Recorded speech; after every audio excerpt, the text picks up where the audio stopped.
ప్రియ సంగమా, దేవుని బిడ్డలారా, ఈ రోజు మన అంశము మొదటి సమూయేలు గ్రంథము 1వ అధ్యాయము 17వ వచనం ఒకసారి చదువుకుందామండి.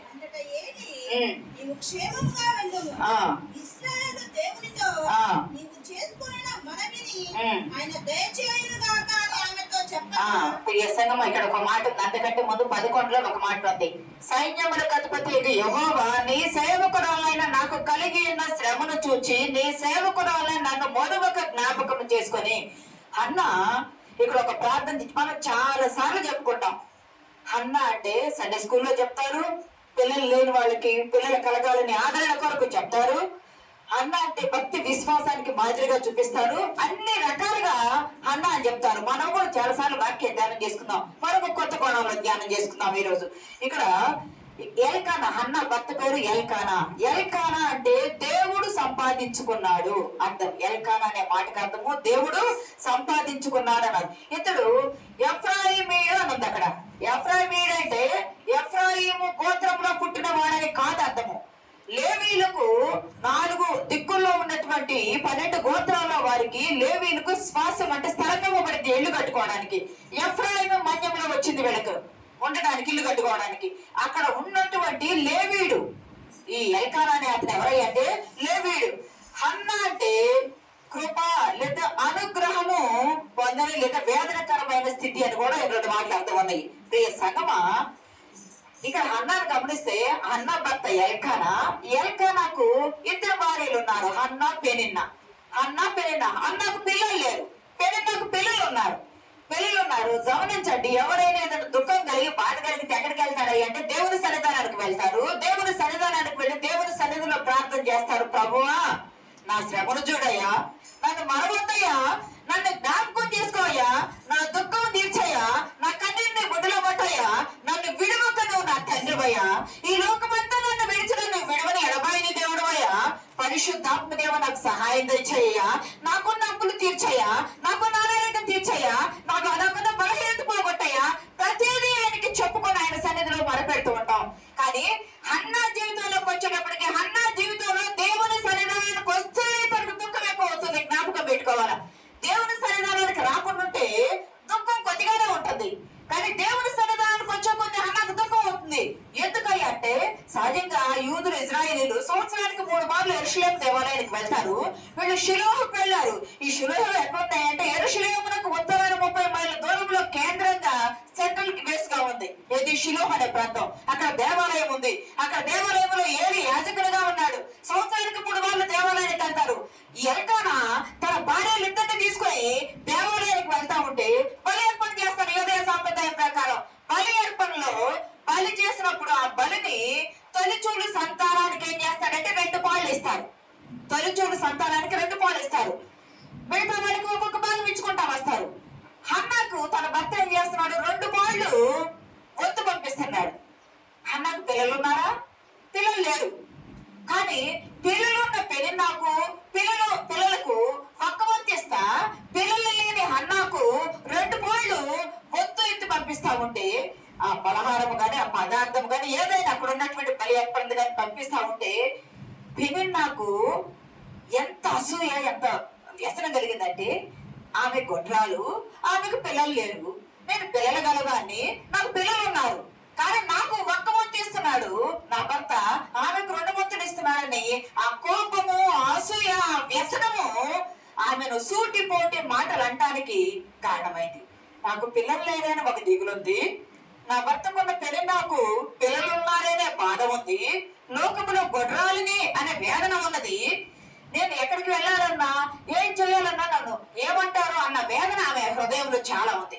మనకి ఉండదు కానీ ఆ సాంప్రదాయం యూదయ సాంప్రదాయంలో చాలా ఎక్కువగా ఉంటది. ముసుగు వేసుకొని ఈ పెదవుల వరకు ఇట్లా ముసుగు కప్పుకొని కనబడకుండా నేను పాపిని అనుకుంటా నడిచే స్థితి కూడా కొన్ని సందర్భాల్లో ఉంది, కొన్ని స్థితులను బట్టి.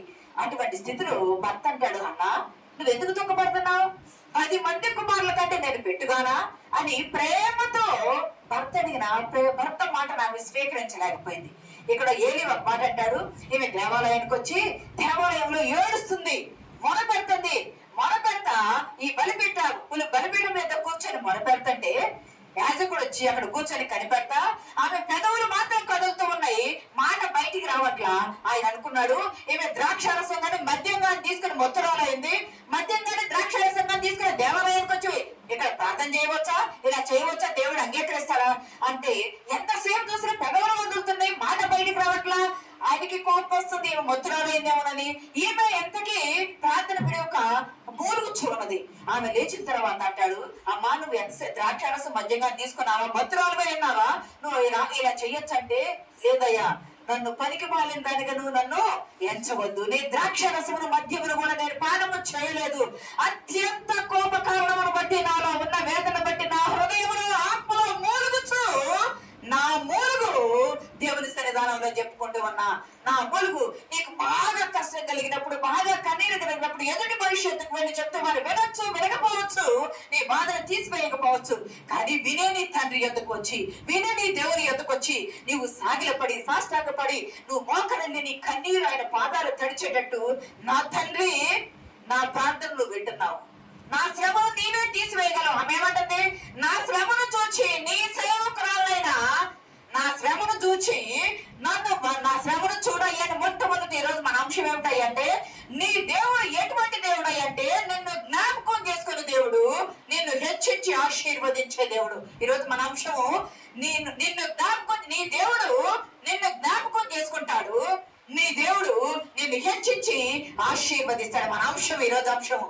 అయితే ఎప్పుడు దేవుడు మనల్ని జ్ఞాపకం చేసుకోవాలా?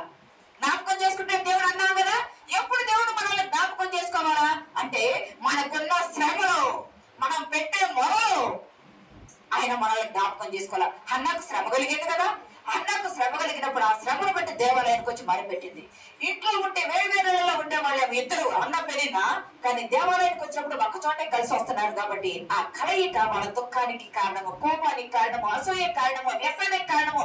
దేవాలయానికి వస్తే అవన్నీ మర్చిపోవాలి, కానీ అవన్నీ వాళ్ళు నింపుకొని వచ్చినటువంటి ఆ దుఃఖంతో ఆ దేవుని సన్నిధానానికి వచ్చి మొరపెడుతూ, అయ్యా అత్యంత కోప కారణాన్ని బట్టి నేను దుఃఖపడుతున్నాను, నా దేవునితో నేను మొరపెట్టుకుంటానంటే ఏలి ఒక మాట అంటాడు ఇంగ్లీష్ లో. Eli answered, go in peace and may the God of Israel grant you what you have asked to him. నీవు సమాధానం కలిగి వెళ్ళుము, నీ ఇశ్రాయేలు దేవుడైన నీ దేవుడికి నువ్వు ఏమేమి మొర పెట్టుకున్నావో ఆ మొర విని ఆయన నీకు సమాధానం కలుగు చేస్తాడు, నీకు జవాబిస్తాడు, నీకు ఉత్తరం ఇస్తాడని చెప్తే 10 మంది కుమారుల కంటే నేను పెట్టుకోదా అన్నాడు. తన భర్త ప్రేమకరమైన మాట అన్నా ఆ మాట హృదయంలో తీసుకోలేదు. కానీ ఇక్కడికి వచ్చి ప్రార్థన చేసి దుఃఖం తిరిగి కన్నీరు కారిపోయిన తర్వాత ఆమె హృదయం నెమ్మది కలిగి దేవుని సేవకుడైన ఏలి అన్న మాటను మోసుకొని వెళ్ళింది. దేవుని నామానికి మహిమ కలుగును గాక. ఇక్కడ ఒక అతను అంటాడు, రాబర్ట్ ఆల్టర్ అనే ఒక అతను ఏమంటాడంటే, ప్రాచీన మధ్య ప్రాంతంలో అంటే మధ్య ఆసియా ఖండంలో మధ్య ప్రాంతంలో ఉన్నటువంటి పశ్చిమాసియా ప్రాంతాల్లో, పాశ్చాత్య దేశాల్లో ఏమనుకుంటారయ్యా అంటే, కుటుంబంలో స్త్రీని కుమారుని కనకపోతే అవమానంగా ఇచ్చేవాడు. అప్పుడు రోజులు ఎప్పుడు దగ్గర 3000 సంవత్సరాల క్రిందట ఉండే రోజులు కదా.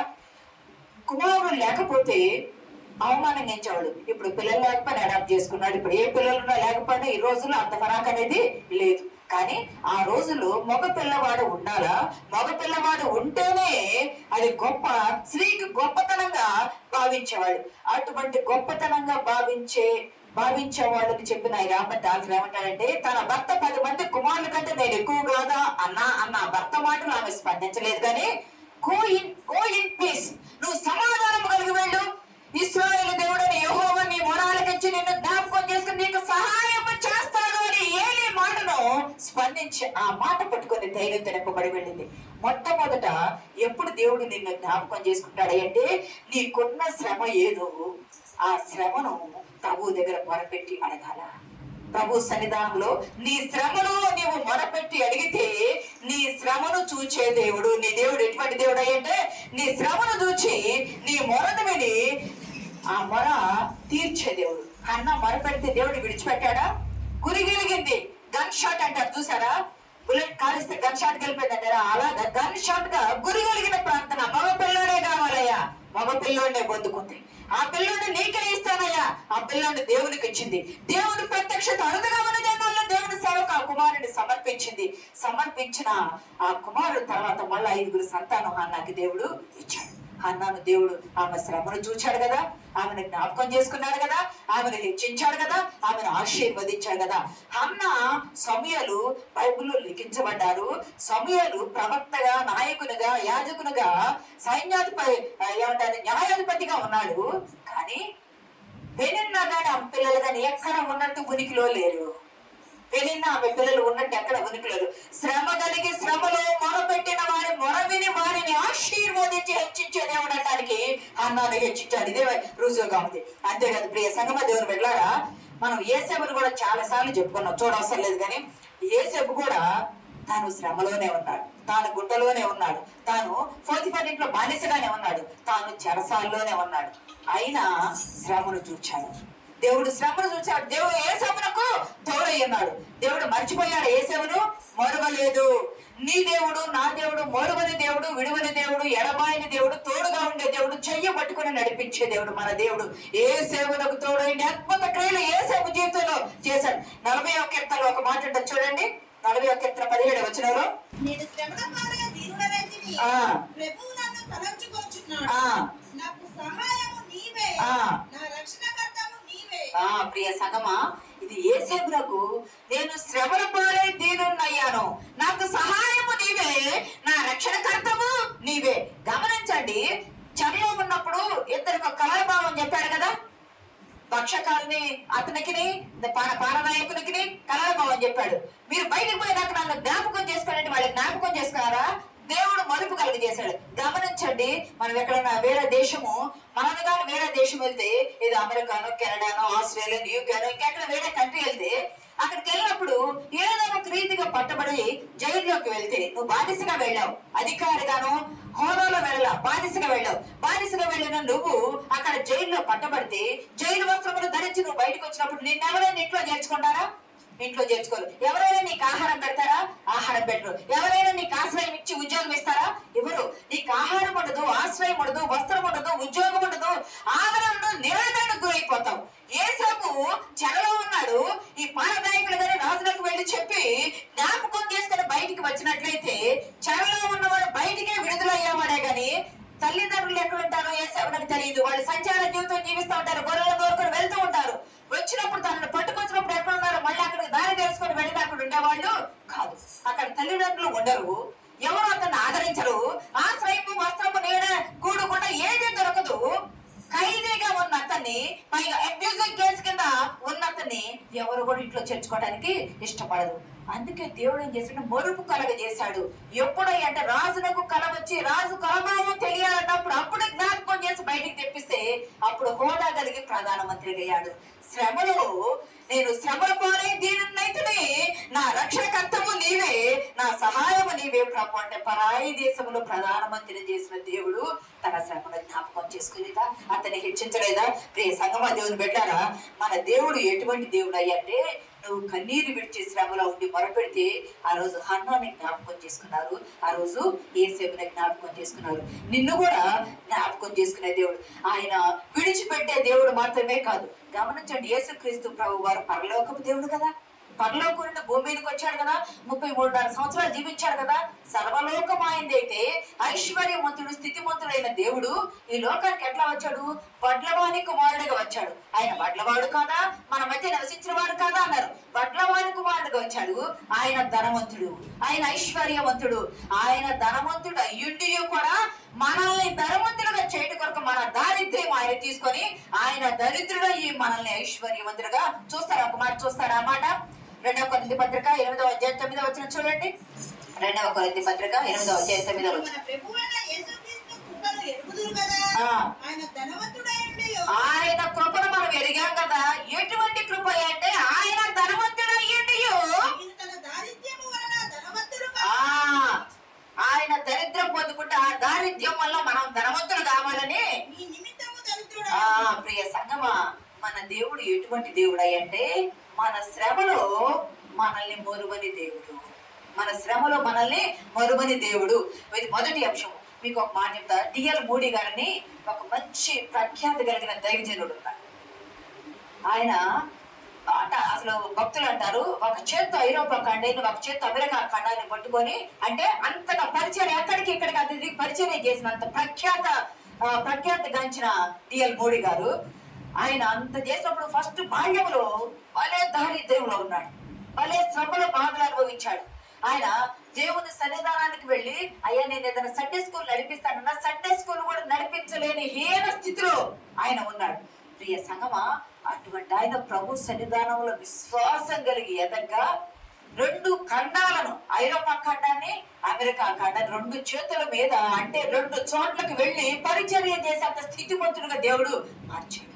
తన బాల్య దశలో హీన దశలో ఉన్నాడు, దీన దశలో దారిద్ర్య దశలో ఉన్నాడు. కానీ తన శ్రమలో తన దేవుడిని విడిచిపెట్టకుండా ఉన్నందుకు దేవుడు తనని హెచ్చించి గొప్ప స్థితిమంతుడిని చేసి పరిచర్యలో బలంగా వాడుకున్నాడు. మొదటిది శ్రమలో మన దేవుడు జ్ఞాపకం చేసుకుంటాడు. రెండవది 136వ కీర్తన 23వ వచనం ఒకసారి చూడండి.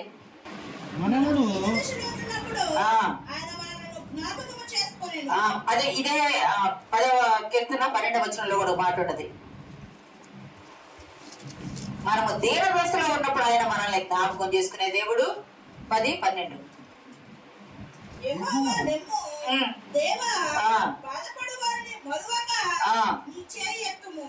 ఇక్కడ ఒక మంచి మాట. సహజంగా ప్రపంచం మొత్తం, నువ్వు నేనే కదా, ప్రపంచం మొత్తం ఏమని ప్రార్థన చేస్తారంటే, ప్రభువా నేను చాలా బాధలో ఉన్నానయ్యా, చాలా హీన స్థితిలో ఉన్నానయ్యా, చాలా దరిద్రంలో ఉన్నానయ్యా, చాలా అప్పుల పాలై ఉన్నానయ్యా, చాలా అనారోగ్యంలో ఉన్నానయ్యా, నేను ఇరుకు ఇబ్బందిలో ఉన్నానయ్యా, నన్ను లేవనెత్తి నన్ను జ్ఞాపకం చేసుకోవాలి. ప్రతి ఒక్కరూ ఏదో ఒక ప్రార్థన చేస్తారు. ఈ అంశాలు ప్రతి ఒక్కరూ ఏదో ఒక ప్రార్థన. నేను దీన దశలో ఉన్నానయ్యా, నేను ఇరుకులో ఉన్నానయ్యా, నేను ఇబ్బందిలో ఉన్నానయ్యా, నేను అప్పులో ఉన్నానయ్యా, నేను రోగంలో ఉన్నానయ్యా, నేను హాస్పిటల్లో ఉన్నానయ్యా, వీటన్ని నన్ను పరిష్కారం చూపు ప్రభు అని ప్రతి ఒక్కరూ చేసే ప్రార్థన ఈ ప్రార్థన. కానీ దేవుడు అంటాడు, దేవా లేము దేవ బాధపడు వారిని మరొక అంటే అర్థం ఏంటంటే జ్ఞాపకం చేసుకొని నీ చెయ్యత్తము. ఎందుకు చెయ్యత్తేదంటే ఆదుకోవడానికి. ఎందుకు చెయ్యత్తేదంటే ఆదుకోవడానికి చెయ్యత్తే దేవుడు. అందాక అనుకున్నాం కదా, ఆయన ధనవంతుడు అయ్యుండి ఆయన మన కొరకు దరిద్రుడిగా మారి ఆయన ధనము ఐశ్వర్యము మనకిచ్చి మనల్ని స్థితిమంతులుగా చేసిన దేవుడు ఆయన. ఇదే మనం నిట్టూర్పులు పిలుస్తాం. ఇదే కీర్తన 12:5లో ఒక మాట ఉంటది, దరిద్రుల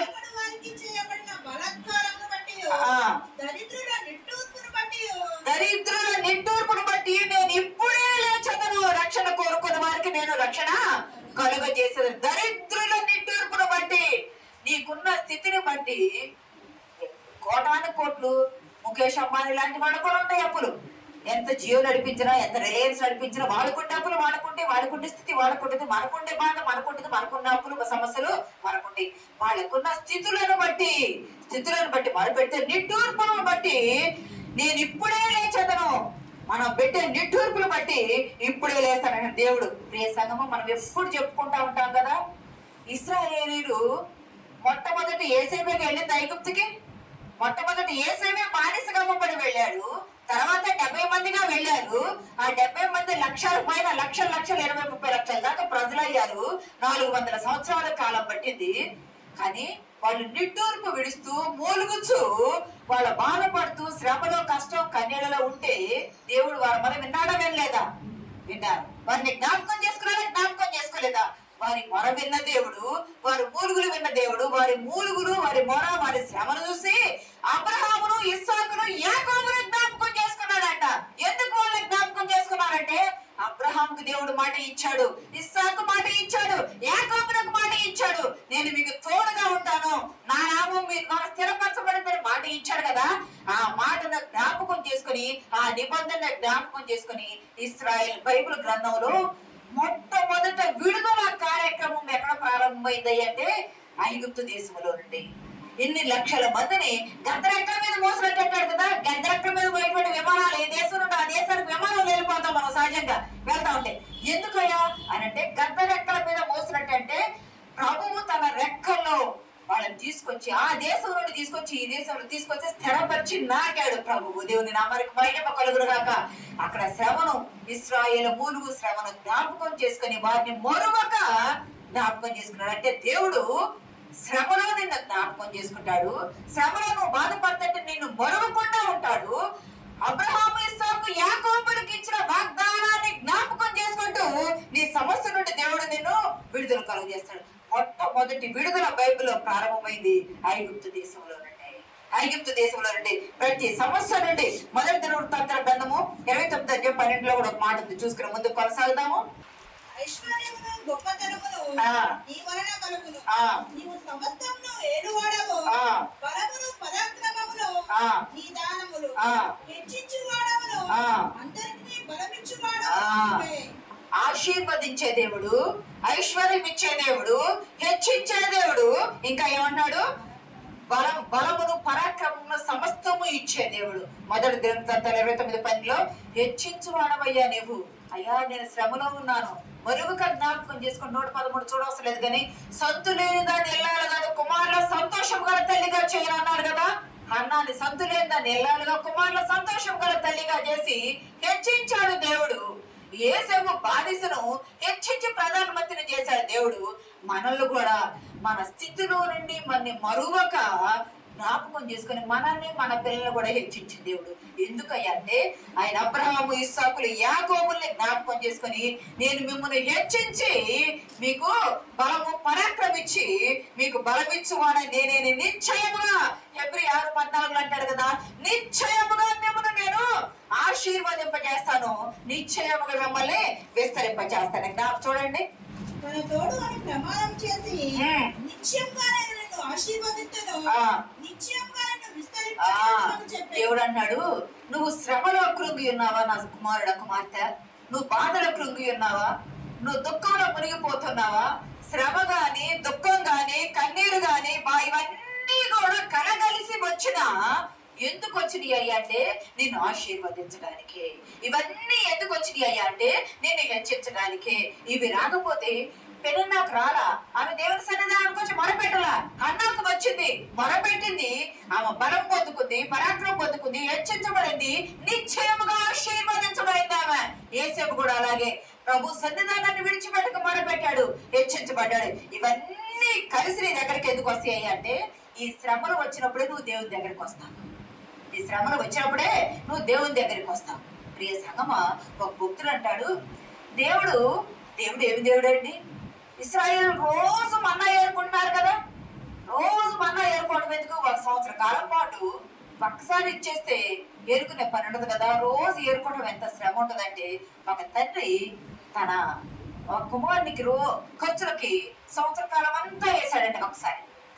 సంవత్సర కాలం అంతా వేసినప్పుడు ఆ కుమారుడు ఏం చేశాడు? సంవత్సరానికి ఒక్కసారి తండ్రి అంతకు వస్తున్నాడు. కానీ మోసి పెంచి పెద్దవాడిని చేసి చదివిస్తూ ఉన్న ఆ కుమారుడు తనకు కావాల్సిన అవసరం తీర్చుకోవడానికి ఒక్కసారి వస్తున్నాడు ఆ ధనం కొరకు. తండ్రి బాధపడుతున్నాడు, నా కుమారుడా నిన్ను ఎంతగా ప్రేమించా, నీకెంతగా సమకూర్చి పెట్టా, నువ్వు నా దగ్గరికి నీ అవసరం తీర్చుకోవడానికి ఒక్కసారే వస్తున్నావు. తండ్రి ఏం కోరుకుంటున్నాడు? రోజు వచ్చి నాతో కలుసుకొని ఉండాలని కోరుకుంటున్నాడు. రోజు ఎందుకయ్యా మన రోజు ఏరుకోవాలంటే రోజు నువ్వు తండ్రిని జ్ఞాపకం చేసుకోవాలి. నువ్వు తండ్రి ఎంతకో రావాలి.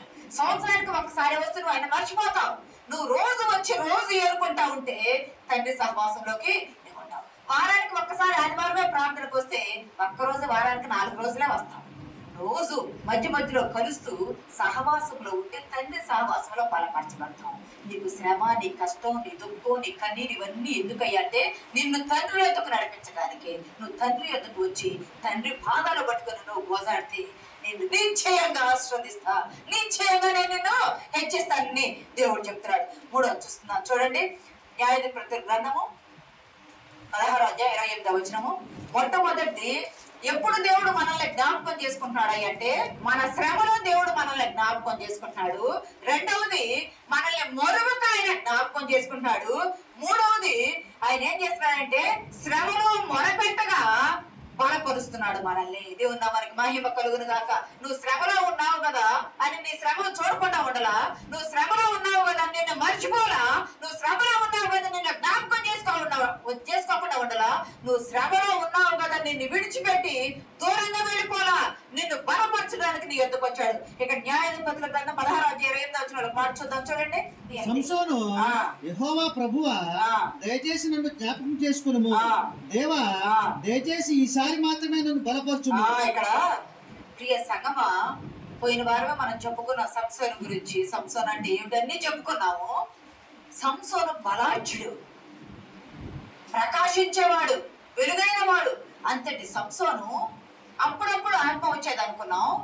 ఆత్మ లేనప్పుడు సామాన్య మానవునిగా పాపంలో జీవించడం అక్కడ జ్ఞాపకం పెట్టుకోవాలా. నువ్వు ప్రత్యేకించబడితే, నువ్వు దేవుని బిడ్డవైతే నువ్వు దేవుని బిడ్డగానే బ్రతకాలి, దేవుని బిడ్డగానే చనిపోవాలా. నువ్వు దేవుని బిడ్డగా ఉన్నప్పుడు కొన్ని రోజులు దేవుని బిడ్డగా, కొన్ని రోజులు లోకములో ఉంటే దేవుడు నిన్ను ఎడబాస్తా ఉంటాడు. ఇక్కడ సంసోను ఎంత పరాక్రమం గల శూరుడు.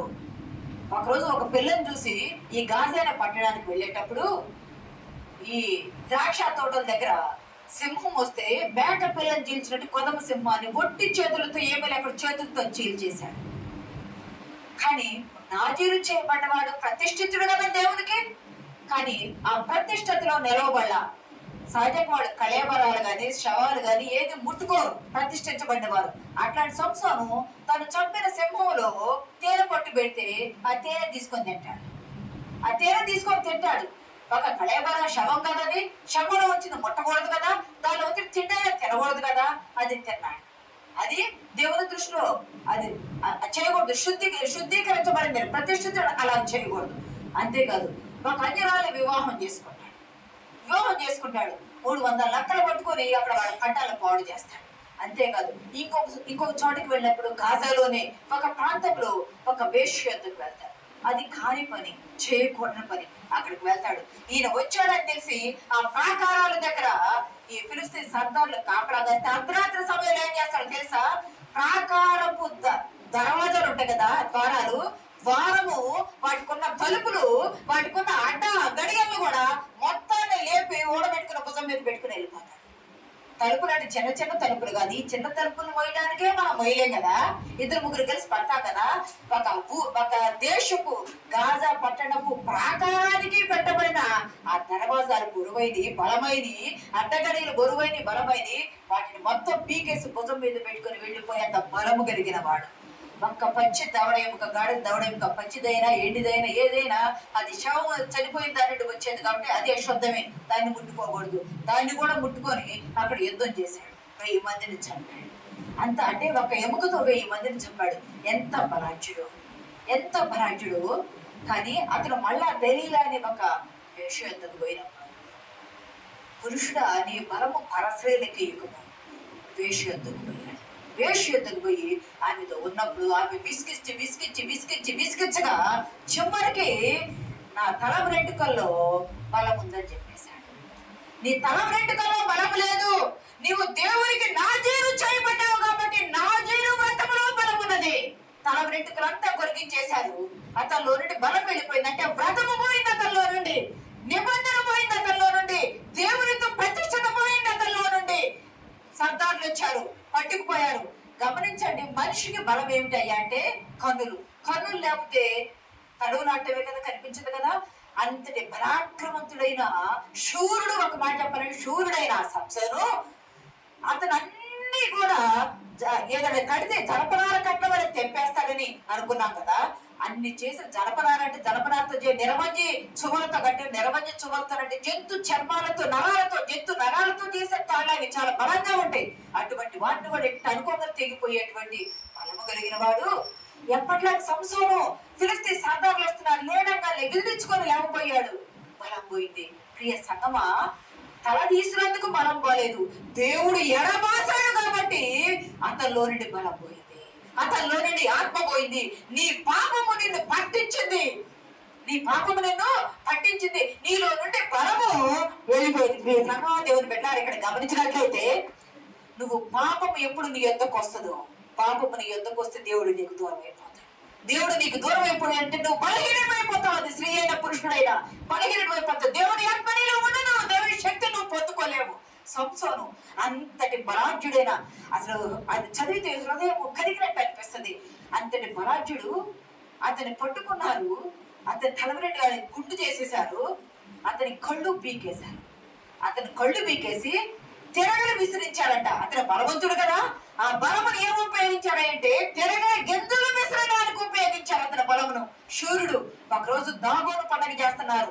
దాగోను అనంటే వ్యవసాయానికి సంబంధించినటువంటి గింజలు అనే మాట వస్తుంది. గింజలు అంటే ఇప్పుడు మన సంక్రాంతి అట్లా ఈ పండుగలో ఎలా చేస్తాం, ధాన్యం వచ్చినప్పుడు అలాగా వ్యవసాయానికి సంబంధించిన పండుగ వారు చేసుకుంటా బలి ఇవ్వాలనుకున్నారు.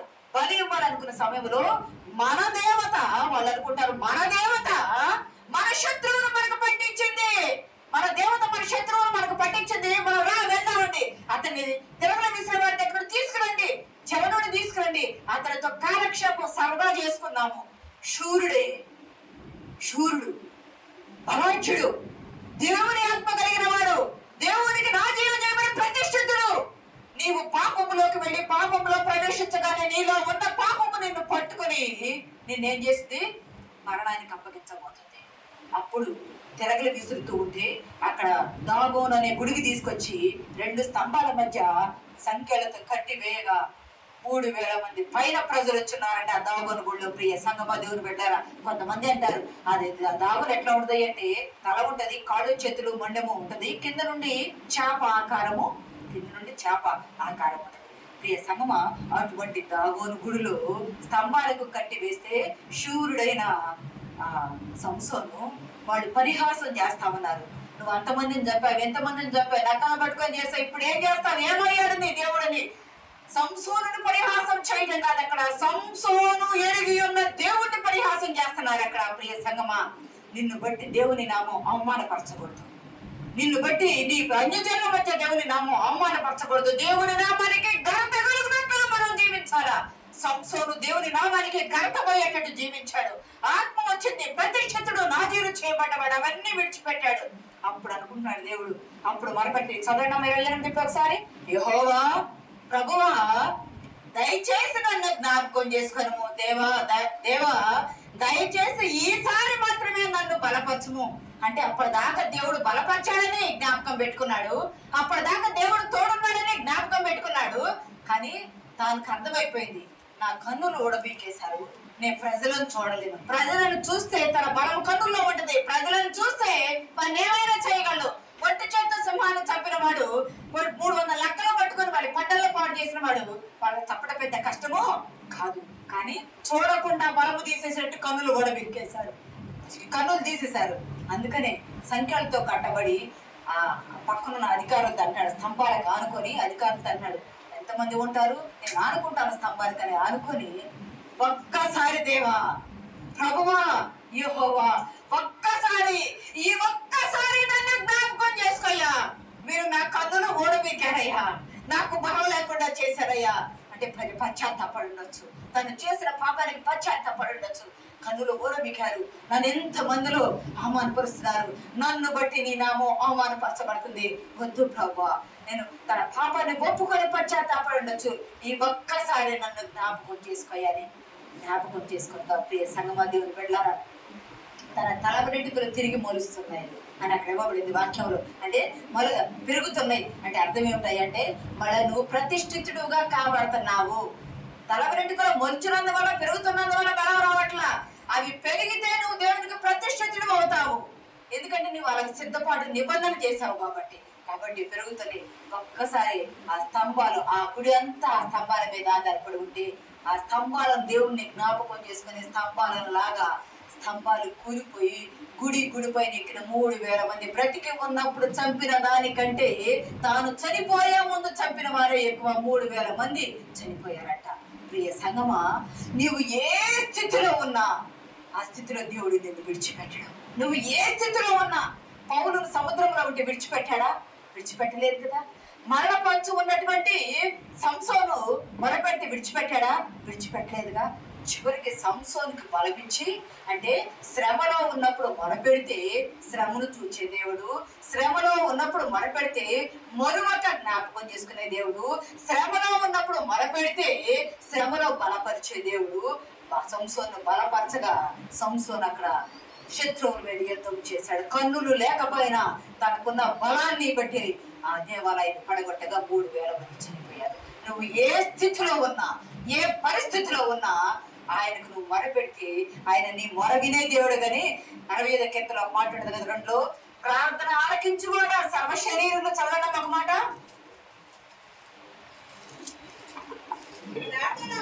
ఆలకించువాడా, ఆ. సర్వ శరీరులు నీ యొద్దకు వచ్చేదరు. ప్రార్థన ఆలకించువాడా సర్వ శరీరులు నీ యొద్దకు వచ్చేది. ప్రియ సంగమా దేవుని బిడ్డలారా జ్ఞాపకం పెట్టుకోండి, ప్రార్థన ఆలకించువాడా సర్వ శరీరులు నీ యొద్దకు వస్తారా? ఒక్కసారి జ్ఞాపకం చేసుకోయన్న ఆ దీన ప్రార్థన దేవుడు అంగీకరించాడు, అతన్ని హెచ్చించాడు, అతను బలపరిచాడు. ప్రియ సంగమా నువ్వు ఏ స్థితిలో ఉన్న ప్రార్థన ఇంకొకటి కూడా జ్ఞాపకం చేసుకున్నావు. సిలువలో యేసుక్రీస్తు ప్రభువారితో ఇద్దరు దొంగలు ఉన్నారు కదా. ఇద్దరు దొంగలు, ఒక దొంగ యేసు నీ రాజ్యంలోనికి వచ్చినప్పుడు నన్ను జ్ఞాపకం చేసుకుని ఎప్పుడు మొరపెట్టాడు? కింద ఉన్నప్పుడు మొరపెట్టాడా?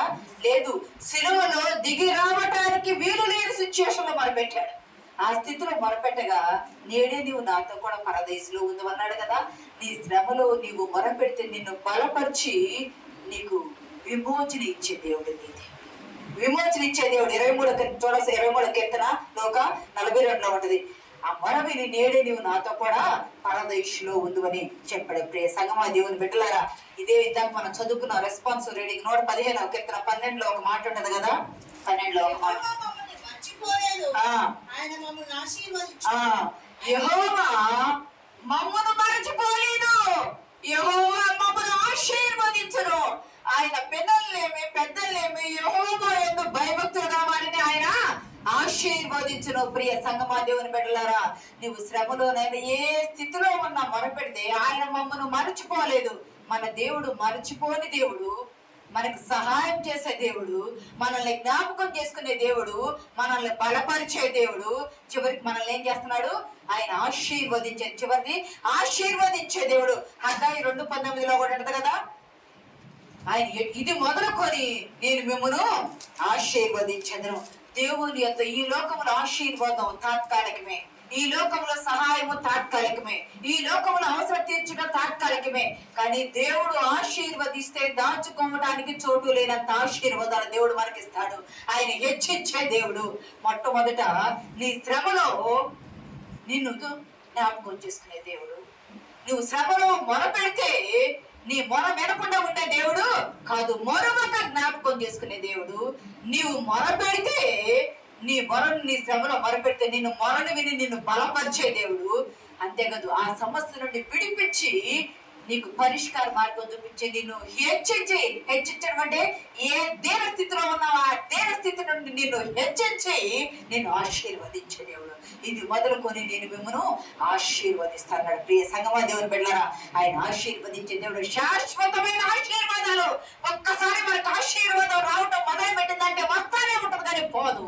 దాన్ని నిలుపుకోవాలి. మనం నిలుపుకొని ఆశీర్వాదంలో బలపరచబడాలా, స్థిరపరచబడాలా. మీకు ఒక చిన్న మాట చెప్పి నేను ముగిస్తాను. ఒక వ్యక్తి తన జీవితంలో చాలా దుఃఖం అనుభవించాడు. చాలా దారిద్ర్యంలో ఉన్నాడు, బాధలో ఉన్నాడు, సహాయం చేసేవాళ్ళు లేరు. తల్లిదండ్రులు కానీ, బంధువులు కానీ, తోబుట్టువులు కానీ, ఇరుగు పొరుగు వారు కానీ ఎవరు ఏ రకమైన సహాయం చేసే స్థితిలో లేరు.